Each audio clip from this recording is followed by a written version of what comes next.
മനുഷ്യർ യാത്ര ചെയ്യുന്ന വാഹനം. ഒരേ അകലത്തിൽ നീട്ടിയിട്ടിരിക്കുന്ന പാളങ്ങളിലൂടെയാണ് ഇതിന്റെ യാത്ര. നമുക്കൊന്ന് കയറി നോക്കിയാലോ? അത് കൊള്ളാം. ഭൂമിയിൽ വന്നിട്ട് മനുഷ്യർ യാത്ര ചെയ്യുന്ന വാഹനത്തിൽ കയറിയെന്ന് നമുക്ക് കൂട്ടുകാരോട് പറയാം.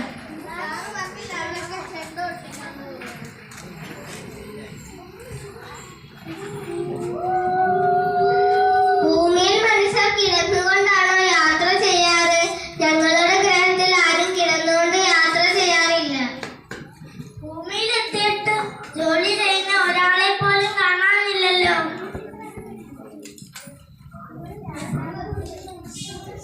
വിശ്രമിക്കാതിരിക്കുന്ന ആൾക്കാർ. മുടി മുറിക്കുന്ന കാര്യം പറയും.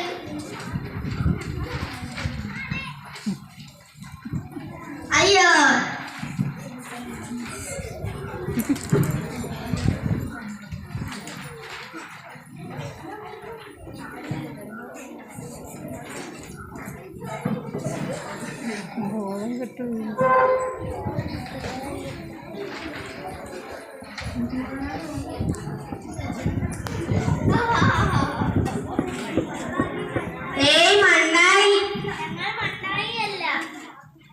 പിന്നെന്തോതിനാ പോലീസുകാരെ പേടിപ്പിച്ച്?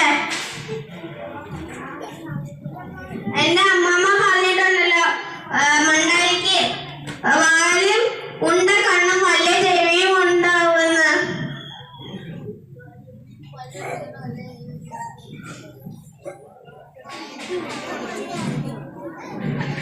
മണ്ടായികൾ വികൃതികളെ പാഠം പഠിപ്പിക്കും. കണ്ണിൽ മുളക് തേച്ച് തീക്കണ്ണിലൂടെ ഉരുട്ടും. വികൃതികളെ പാഠം പഠിപ്പിക്കാനാണ്.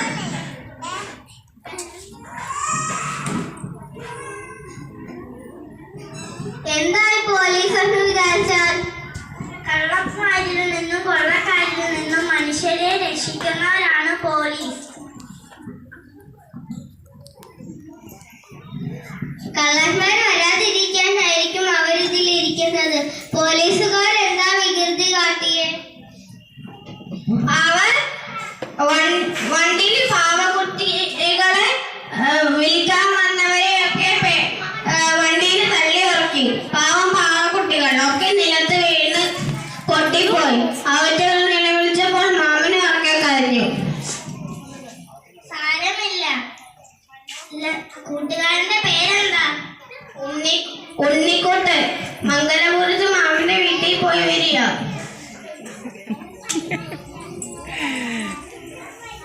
നിങ്ങൾ ശരിക്കും മണ്ടായികളല്ലേ? ഞങ്ങൾ മണ്ടായി അല്ല, ഞാൻ ബംഗാളി, ഇവൻ ഇങ്കാളി. ഞങ്ങൾ ദൂരെ ഒരു അന്യഗ്രഹത്തിൽ നിന്ന് വരികയാണ്. ഞങ്ങൾക്ക് ഭംഗിയായി മുടി മുറിക്കണം. നന്നായി. കോഴിക്കോട് അങ്ങാടിയിൽ ഒത്തിരി മുടിവെട്ടുകാരുണ്ട്. ഉണ്ണിക്കുട്ട, നിങ്ങൾ മനുഷ്യർ ആരെങ്കിലും കണ്ടാൽ മലർന്നു വീണ് ആദരിക്കുമോ? മലർന്നു വീഴിയോ? ഈ പോലീസുകാർ ചെയ്തതുപോലെ.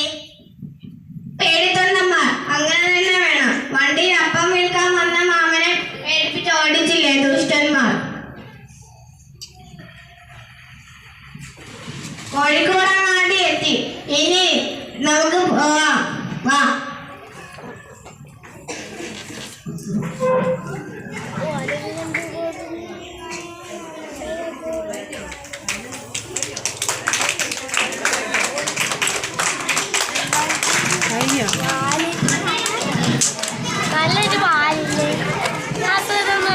അടുത്തതായി 3ാം ക്ലാസ്സിന്റെ ഒരു നാടൻ പാട്ടാണ്.